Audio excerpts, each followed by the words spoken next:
talk a little bit about meditation before we discuss the planned subject.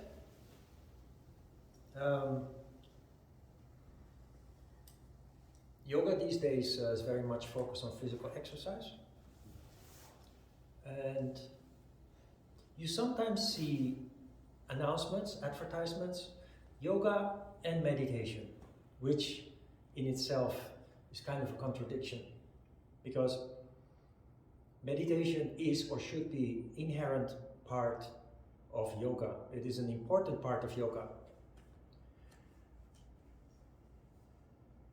There is yama, niyama, asana, then there is pranayama, which is energy control, then there is pratyahara, detachment, then the last three limbs of the eightfolded path is meditation. Dharana, dhyana and samadhi are the three developments, three levels of development in meditation. And yet, it's very often not part of yoga practice, or it is, if it is practice, it's often superficial, not really focused. The reason why we have this as an extra subject is because of the importance of meditation. Throughout the years, I have been visited by people who were actually very motivated to do self-practice. People have started self-practice and had been doing so for a lengthy period of time, and then come to visit me and say, "Ron, what the hell is wrong with me? Yoga is supposed to be good for me. And although I feel good in a certain way, I feel so emotional all the time. Why am I crying again?" So people becoming healthier at the same time become emotionally unstable. And they don't understand why. They started yoga practice out of a need, and they were correct. They looked in the right corner for answers and for healing also. But doing yoga in the wrong way, or not in the correct way, not following the whole framework as we have it in the Eightfolded Path, indeed leads to it leads to emotional instability. And the reason for that is rather simple. You become healthier. Regular yoga practice leads to more energy. Energy always manifests. And in this case, it manifests on the lower levels of our consciousness. It is one of the diseases of the disciple, described in yoga scriptures. Is one of the obstacles that we come across in our yoga practice, especially in the beginning stages of our practice. So it is recognized, it is acknowledged, and there are answers. How to deal with increased emotions and the instability that is accompanied by it. First of all, as a result of regular yoga practice, you become more sensitive and more conscious. Not only that, energy rises to a certain level and your heart opens up. This leads to you becoming aware of many things. You start with yourself, self-awareness, and it naturally leads to memory of past experiences that are stored in your memory but not conscious. Becoming conscious as a result of your yoga practice.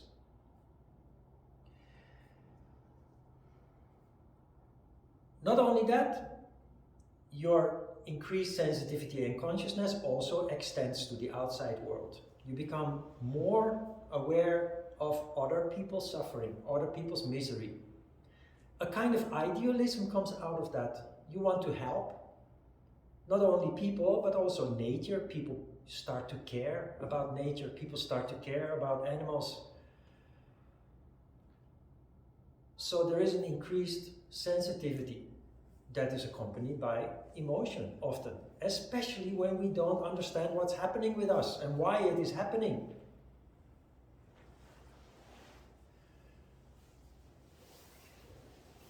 The people that have come to me throughout the years were looking for answers. They were puzzled. They were confused. Yoga is supposed to be good.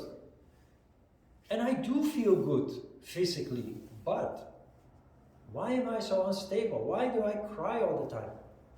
And I explain this is what I'm explaining you, and I tell them the best way to deal with this is approach your yoga from now on in a systematic way, and the best way to do that, I cannot give you an instant solution, an instant answer, just come to class.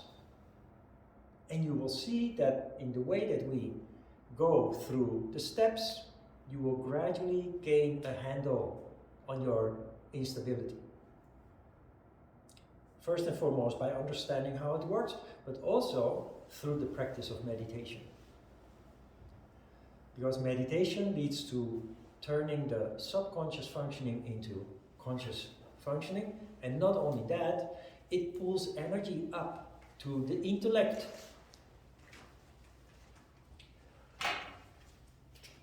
A human being, according to yoga anatomy, a human being does not exist out of bones and muscles and joints and organs. A human being exists out of 7 energy bodies. We call them chakras.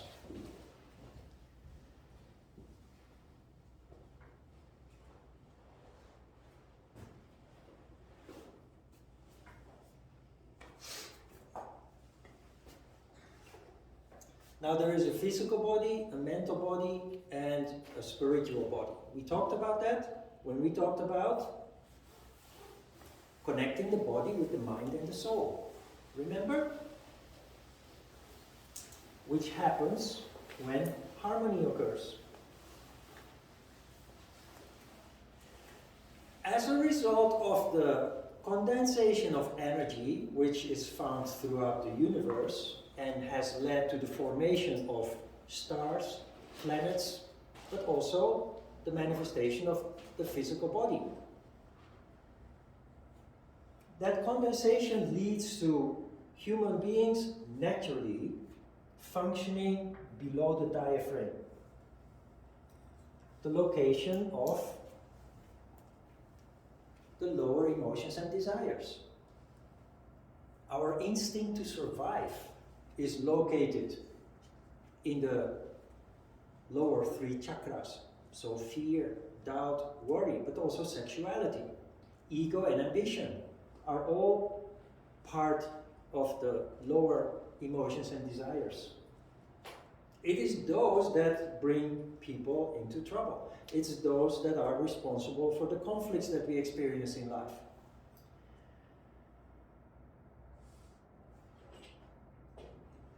When people practice yoga but not in a focused way, they increase their amount of energy. And energy is indeed our most precious asset, because everything else depends on energy. Our health depends on energy, our intellect, our functioning, everything depends on energy. So if we have a large amount of energy, that's good. But if energy is not canalized, not controlled, it leads to mayhem. In the same way, I used at the workshop the example of a nuclear power plant. A nuclear power plant creates energy out of nothing, out of atoms. And yet, if you look at the nuclear power plant, it is huge. The structure is huge, takes many years, if not decades, to build and cost billions, tens of billions of dollars. The reason why it's so big and so expensive and takes so long to build, meaning that it is very complex, is because everything has to be put in place to control that process. That leads to the creation of huge amounts of energy with which you can heat and light, power hundreds of thousands of homes. Chernobyl, Fukuoka, or on the other side of Japan, the nuclear power plant disasters that we have seen in the past couple of decades were caused by something going wrong in the control process. So a human being can be compared a little bit with a nuclear power plant. As long as the energy is controlled, it will work for you, but when something in the process goes wrong, the energy or the whole process, a link is missing, something is out of control, energy starts to turn against us in the form of emotions, self-destructive behavior, depression, what have you. In yoga, the ancient yogis recognized that. They understood very deeply how the human being functions, energy-wise. So there is this need to bring energy up, away from those lower emotions and desires. It is not that by doing so, those lower emotions and desires don't exist anymore. They will always exist. They're very important in our daily life processes. You add a new dimension, which in modern human beings, modern society, is already to some extent taken care of with our modern education system by developing the intellect. Up until here, you have the physical body. Lower emotions and desires, higher emotions and desires. This is the heart, this is the throat chakra. Yoga practice, when harmony occurs, maybe I touched upon this last week already, when harmony occurs between the Shiva and Shakti energy, sattva, the condition sattva occurs, energy has a natural tendency to start rising up. Let me use the color red, because that is an energy that is active, it's vital, and it is expanding. So the natural process, when not taken control, is that energy condenses and leads to manifestation into matter, but it also leads to functioning below the diaphragm, lower emotions and desires. With yoga practice, we go against that natural, universal tendency of energy to condense. We call this the Kundalini Effect.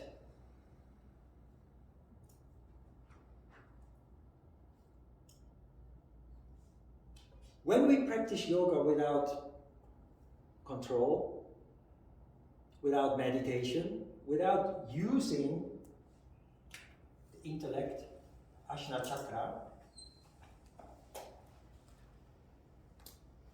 the increased energy below the diaphragm wreaks havoc. It leads to increased emotionality, increased sensitivity that harms us, that distracts us, makes us unstable. So the emphasis should not be on the physical part of yoga. The emphasis should be, yoga should start with Ajna Chakra as a central part of our practice.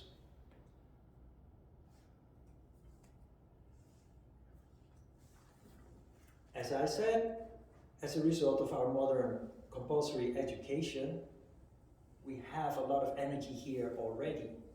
That is a huge advantage. Just try to look at it this way. Long before education, people lived more or less like animals. They survived based on the skills below the diaphragm. We also know that ancient people, while lacking intellect, the ability to rationalize, logic, thought, they were very sensitive, much more sensitive than the modern human being. They were very intuitive, meaning that they were much more connected with nature. But because they were not able to rationalize it, you see in the past a lot of superstition. Superstition, which you can still find in the older generations in Korea. There is a generation in Korea in their 80s, 90s now, that were not educated well. Some of them even analphabetic, not capable to read and write. Illiterate. If you have Korean people in this room, they know from their grandparents they are very superstitious. Superstition does not exist anymore in people like you and me, who have a very highly developed intellect, Ajna Chakra as we call it in yoga, as a result of education, developing rational thought and logical thought. So we laugh a little bit at the superstition of our grandparents. But the reason that superstition exists is because, one, people whose intellect is not developed have their energy in another location. It's the location where intuition is located, where you are super sensitive, where you have your antennas with which you feel the vibrations within yourself, but more importantly around you. So they feel a lot, they are aware of a lot, but subconsciously, and they cannot rationalize it, so it leads to fear. And it is that fear that then leads to the superstition.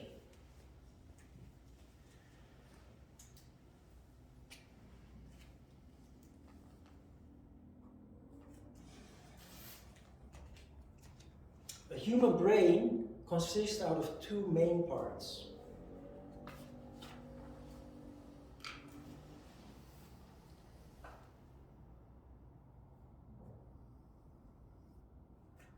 Anatomically is not correct, but the two main parts are called the cerebrum and the cerebellum. The cerebrum is the big lumps of the brain. The cerebellum is the small parts of the brain.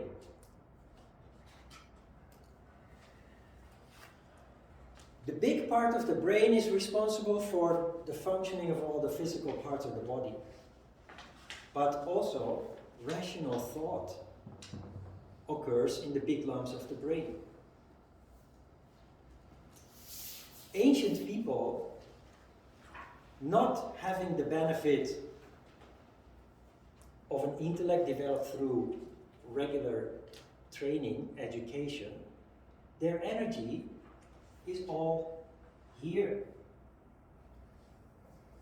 Because if energy is not here due to a lack of education, it can be found here in the cerebellum, the small lumps of the brain. Intuition is located there. This explains why uneducated people are more intuitive, more sensitive. What we have done with our modern education is we have overshot the goal. We have lost sight of the balance. Because what we did is we pulled all the energy through systematic daily education for the first 20 years of our lives. We have pulled all the energy here to the cerebrum, to the big lumps of the brain. But energy is not infinite. you are a ball of energy, you have only a certain amount of it. If you put all that energy in one basket, it's not available in the other basket anymore. And so people, while highly educated, very capable of rationalizing and logical thought, they have no energy in the cerebellum anymore, at least no energy in amounts to speak of. So while we intellectually developed, we lost touch with ourselves and with the universe, with the environment. We became less sensitive, less intuitive.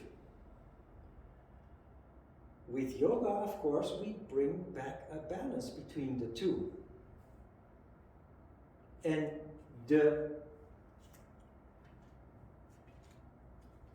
look, you know, I have met people, illiterate people not capable of reading, writing. And while having a conversation with them, you scratch your head and you think, oh my God, how is it possible that this person is so wise? Such deep insights in human functioning, in psychology, in the larger functioning of society. And you think, how is that possible? Uneducated. On the other hand, I've also come across people with degrees, 1 or 2 degrees, highly educated, up to university level educated. And they have a lot of knowledge about some subjects, but then when you hear them express themselves, you think, again you scratch your head and you think, how is that possible with so much education? That there is such a lack of common sense, such a lack of connecting the dots. Disconnect, we call it disconnect. This explains how this is possible. The illiterate person being able to have deep insight, wisdom, while the highly educated, rational, trained person lacks those qualities. A scientist who does not have energy in the cerebellum to speak of, in amounts to speak of, not in sufficient amounts, is theoretically very well developed, but they're not capable to think out of the box. So they're very good at repeating what they have learned, what they have memorized, but they are not able to go to the next step, where new inventions are being made, where new developments, where new insights are being developed. The person with a very strong intuition but no intellect lives in fear. The person with a very strong intellect but no intuition is not capable to think out of the box.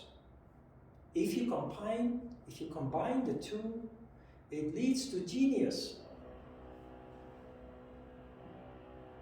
If you combine the two, good education with intuition, you close your eyes, you stare at the ceiling, and suddenly you have a very deep insight. That is how Einstein functioned. That is how the great inventors throughout the centuries functioned. They are visionaries. So yoga leads to that balance between that intellect we have. If we didn't have that, the yoga course would look very different, and it would take many, many years for us as yoga students to develop.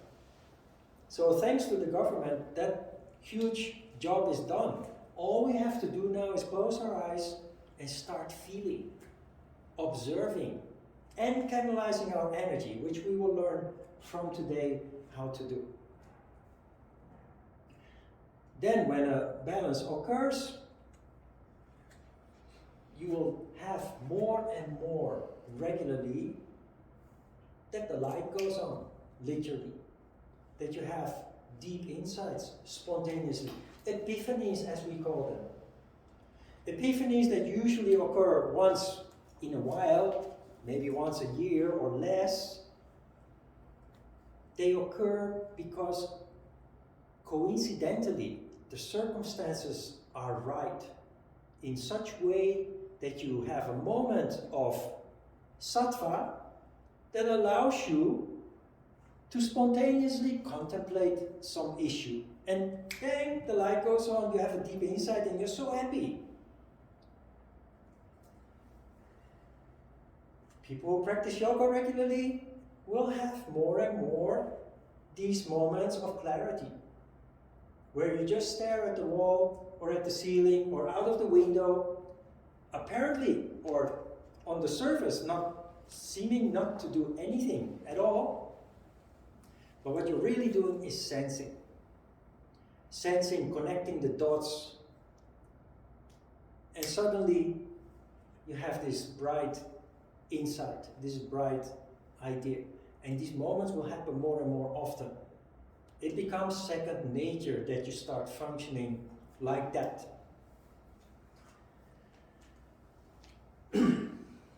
Meditation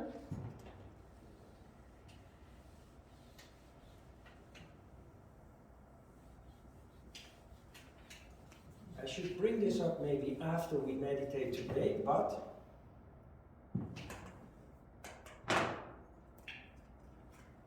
do you hear, when you close your eyes, this ringing in your ears?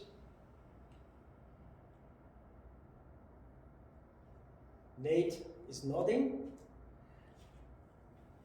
You all know it already. So the focus is on Emma, Marta, and Barry. When you close your eyes, do you hear that ringing in your ears? Sometimes, after a day of work, you come home, you're tired. You put your bag in its place and you sit down on the sofa and you just for a moment. You close your eyes, you take a deep breath, and you hear this ringing in your ears. It's where the expression buzzing out comes from. It happens in the gym after a workout. Because you're tired after a workout, your body asks for a lot of Shiva energy to be taken in, to recover from the activity. So after your workout, sweaty, you sit down on the bank, anywhere in the gym where you can sit. You just sit for a moment and you're buzzing out. Where does that buzz come from? It's energy, so it's a vibration.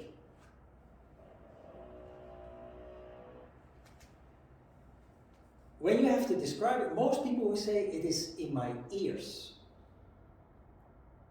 But we know it is a field of energy. It's in the ears, sure, but not only there. It is in fact a ball of energy around your head, around 60 centimeters in diameter. And it's energy that is vibrating. This energy that is vibrating, the sound, is mentioned in the Hatha Yoga Pradipika in chapter 1 and chapter 2. And we will come across that in our study within this course. That sound is called nada. Nada. Not the Spanish nada. Spanish nada means nothing. This is the Sanskrit nada. How is it described? The mysterious sound, the inner sound. Nada, ask any yoga teacher that you do yoga with, and they have never heard of it. It is in chapter 1 and 2.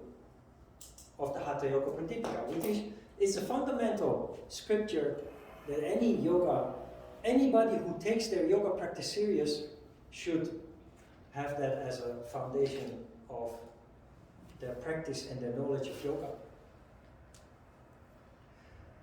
That even when having read the book and having heard of nada, it's just a story in a book. Nada, the mysterious sound, the inner sound. Not realizing that it's something within themselves. So theoretically they can talk about it and explain it maybe at the hand of the sutras in the book, but they do not realize it's a very practical tool that they possess, is there 24 hours a day, 7 days a week, and that we use to canalize our energy. We talked about the laser beam principle and the fact that most human beings are a gathering of energies, but those energies are scattered. And as long as energies are scattered, they are ineffective. Again, our education goes a long way. That is why we live in a relatively organized society as a result of that. But we bring it to a higher level here. Because of subconscious functioning, we still scatter lots of energy. And when energy is scattered, it doesn't manifest. It doesn't lead to constructive development. That is why I made the observation that if I look at the people that I left behind in the Netherlands 25 years ago, family and friends alike, they've merely gotten older, 25 years. But they haven't changed, they haven't grown, they haven't evolved. Why? They're in their comfort zone, their energy is scattered, and they just get by. They're not being challenged, they have a stable job, they have a home, they have a family. And that's where the majority of the people basically stay put. When you start practicing yoga and you canalize knowingly or unknowingly your energies, you end up on a dynamic path of constant growth and development from that moment on. You look 1 year back, you see change.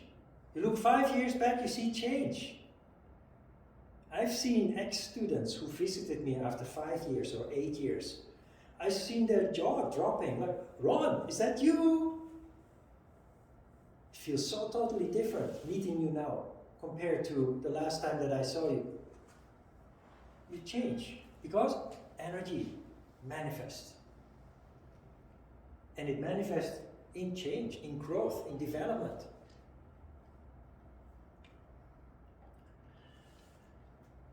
When we meditate, last time we were just observing. Of course, I had hoped there is one among you that says, hey, you know what? While I was observing, I heard this ringing in my ear. That hardly ever happens. I remember also when I was taught about nada, I was a little bit puzzled. And then I realized that I've been listening to it all my life. As a child in the swimming pool in the Netherlands, although the weather always sucks, the weather is always bad in the Netherlands, but every district of Amsterdam, which is a small city divided into 9 districts, every district has its own indoor and outdoor pool. And every summer vacation, also when the weather is not so good, children hang out in the swimming pool. So that was my first memory of nada. And my second memory was, I've been listening to it since I was a little baby. Children in the Netherlands have to go to bed early, at least when I was young. Dinner, brush your teeth, wash your hands, go to sleep. 6 o'clock every evening. Then when you're 2 years older, you're allowed to go to bed at 6:30 or 7 o'clock. But until the age of 16 or so, until your parents lose control, Bedtime is very strict. And of course, as a child, you're like a rubber ball bouncing full of energy, and you don't want to go to sleep yet, but you have to. So you lie there in your bed, staring at the ceiling or the curtain with children rooms, bedrooms have curtains with fairies or characters from Disney or whatever. So you're just looking at you're staring at the curtain, and you have a feeling that you're awake for hours. You're probably awake for just 15 minutes or so, or 30 minutes, but you have a feeling that you're awake for hours and hours at a time. And you're listening to Nada. I only realized when Ajita, my yoga teacher in Amsterdam, started explaining Nada. So everybody has Nada. You may not recognize it at first. They didn't recognize it in the first class either. And then you say, that's Nada. Now I see. What is the significance of Nada? It is enormous. Meditation is mind control. And it looks like as if there are hundreds of different kinds of techniques. According to the yoga books, there's only one. It's concentration on Nada. So when we're done with asana, you sit down on your cushion, you close your eyes. If you can't hear Nada, fine. Just observe. You hear the sound of the machine. There is some construction going on, it seems, in the building. Before most of you arrived, it was a bit noisy with the jackhammers. It's quiet now. That might start again. You might hear a car in the street, you might hear somebody in the corridor passing by. But your observation becomes more refined if you keep your eyes closed and stay put on your cushion. So you become aware of your breathing, you become aware of your heartbeat. And then you turn your attention inwards. You start becoming aware of what you feel. Physically, but also mentally, emotionally. The moment that you hear Nada, you grab the bull by the horns. You're not freewheeling anymore. You start directing your attention to Nada. And that is where mind control really starts. And this is the difficult part of meditation. So meditation is not complicated. But that does not mean that it's easy.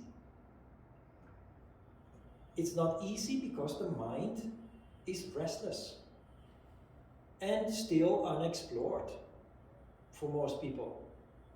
There's a lot of subconscious activity going on that we need to slowly but certainly become aware of. But you grab the bull by the horns by listening to Nada. And not just listening, but actually more and more concentrating on Nada. And that is the first stage of meditation. The sixth link of yoga is called Tarana, which literally means concentration.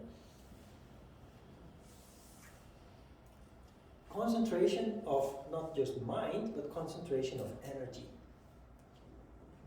Creating that laser beam. How do you do that? Listen to Nada. Then you notice you become distracted from Nada.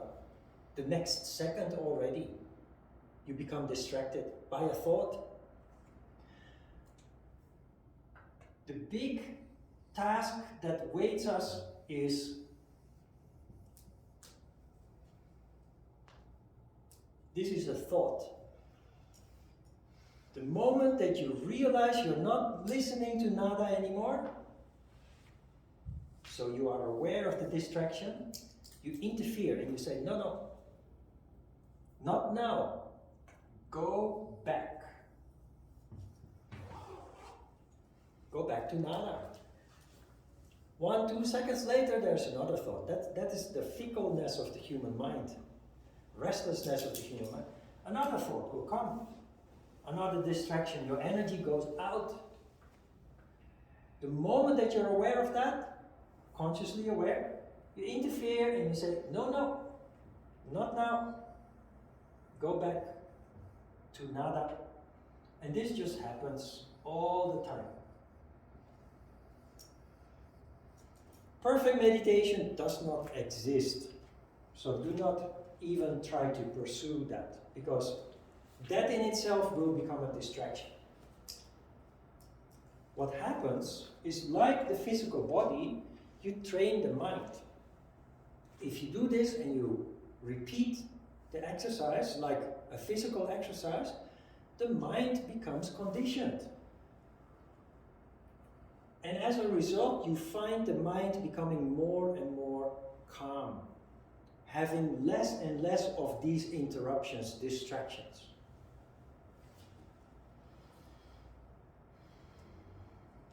And that is how meditation works. And we are learning the yamas and the niyamas. We have talked about many life situations where we apply these insights. But I've also mentioned that you can directly apply it to your asana practice. And very important, you apply it to your meditation attempts. Non-violence means you cannot force yourself. What you can do is you can do an effort, you can try. Do your best effort. Because if you don't do your best effort, you violate the second principle. You're not being honest with yourself. Today we will just discuss non-stealing, which is very much linked to non-lying also. So you will see, it applies to daily life situations, interactions with other people, with yourself. It applies very much to how you do your asana, and even more so how you meditate. Why is that important? Because the moment that you violate one of those principles, your energy blocks. So it works counterproductive. We have to learn to let the energy flow freely. And we do that by trying to avoid being violent with ourselves in even the most subtle forms possible. Or being unrealistic about meditation in itself, about our capabilities in that sense, and what have you.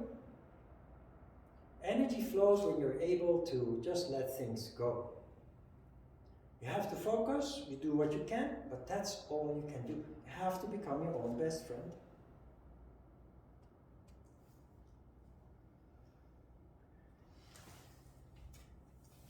Okay?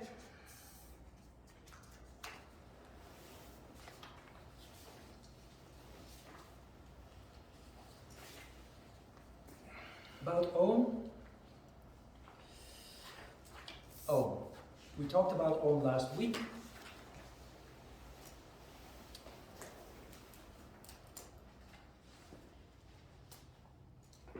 Yogis say Om, Christians say Amen, Muslims say Amin, and it all means peace.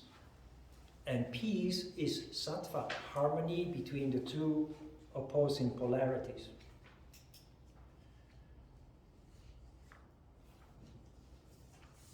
I do not like rituals with an altar and what have you, because I think that is for ancient people who function based on symbolism. But we are very rational. And we have our yamas and niyamas.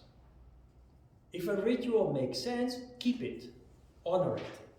And that's the only ritual basically that I stick to, that is the singing of Om.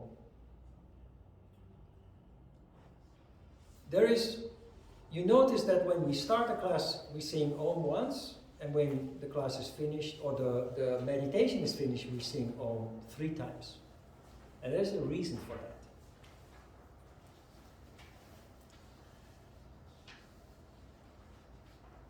We all come from different places. One person comes here by bus, another by bicycle, another by car or on foot. We all come from different backgrounds. So we are all on a different wavelength, all with a different vibration when we arrive here. So what we do at the beginning of class is we need to open up to one another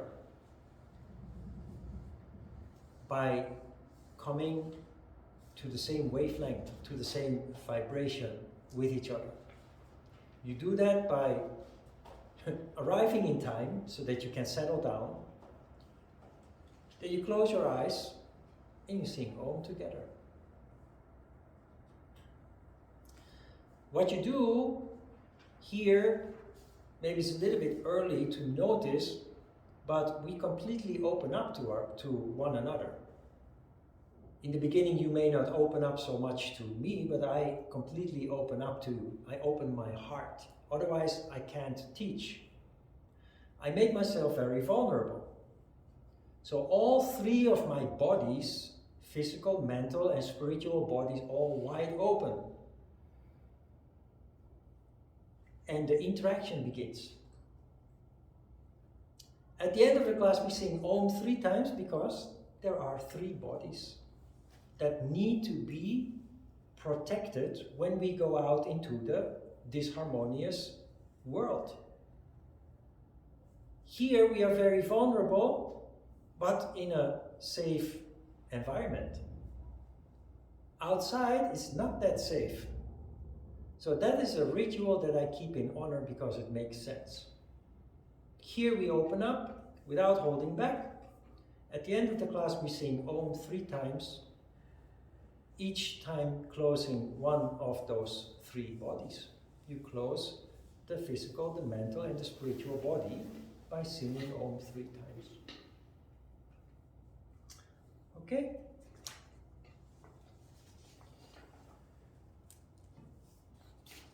Questions? Nate? So, for a couple of years, I practiced the Wim Hof breathing. I'm not sure if you're familiar with it, but it's similar, I guess, to pranayama. And usually at the end of that, you do around 30 breaths, hold, do a breath hold, roughly around 1.5 minutes, 2 minutes. And I noticed after that, the nada is very strong at the end of several of those. So is it beneficial to, if that makes me more aware of nada, to continue that kind of practice? Or is it beneficial to begin the meditation with, in a more passive way, or with observation, and then gradually coming to observe nada?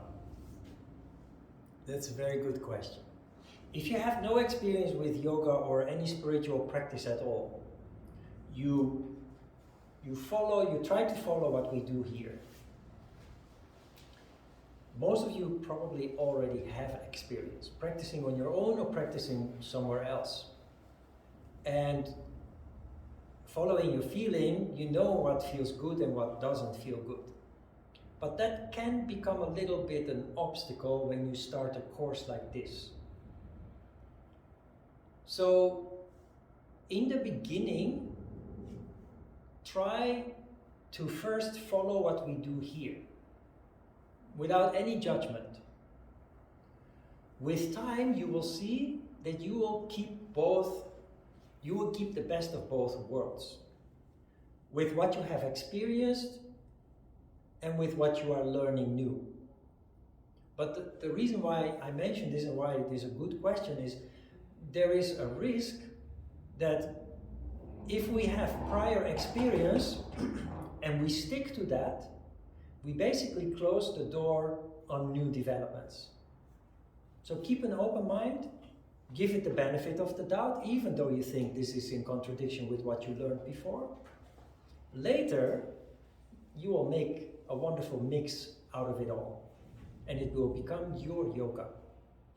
Everyone individual will have their own typical approach because of this freedom to follow your feeling. There is no rigid army-style uniform way that we should practice. We have to, when we practice together, but I've from the beginning emphasized that you must follow your own feeling. And that will evolve into something that works for you personally. And for each and every one of you, that will be different. And that's how it's supposed to be.